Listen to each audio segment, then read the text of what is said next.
जैसे जैसे कारखाने और मशीनें भारी मात्रा में डेटा उत्पन्न कर रही हैं, वर्तमान समय की सबसे बड़ी बाधा उस डेटा को सटीक निर्णयों में बदलना बन गई है और यहीं पर आर्टिफिशियल इंटेलिजेंस (AI) की असली भूमिका सामने आती है।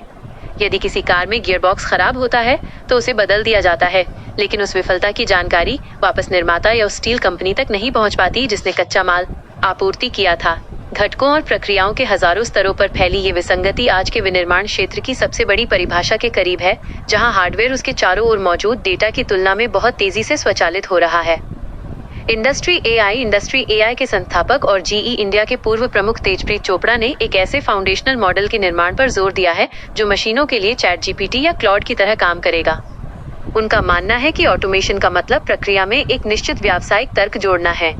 हालांकि DFOS के संस्थापक रजत श्रीवास्तव का कहना है कि आज भी भारतीय कारखानों में गुणवत्ता जांच, उत्पादन नुकसान, रखरखाव कार्यों और ऑडिट जैसे महत्वपूर्ण दैनिक कार्य कागजों, स्प्रेडशीट या असंबद्ध सॉफ्टवेयर पर ही होते हैं। लेनोवो ने भारत में 2 दशकों से अधिक समय तक अपने विनिर्माण कार्यों में AI को मांग पूर्वानुमान, खरीद, श्रम नियोजन और आपूर्ति श्रृंखला प्रबंधन में सफलतापूर्वक लागू किया है, जिससे निर्णय लेने का समय 60% तक कम हो गया है और वास्तविक समय में बाधाओं का समाधान संभव हुआ है।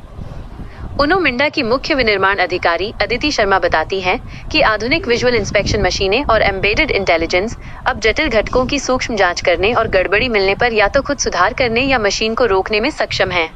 डिकी इलेक्ट्रॉनिक्स के विनोद शर्मा जैसी MSME कंपनियां भी मांग के रुझानों का विश्लेषण करने और तदनुसार उत्पादन शेड्यूल करने के लिए AI का उपयोग कर रही हैं।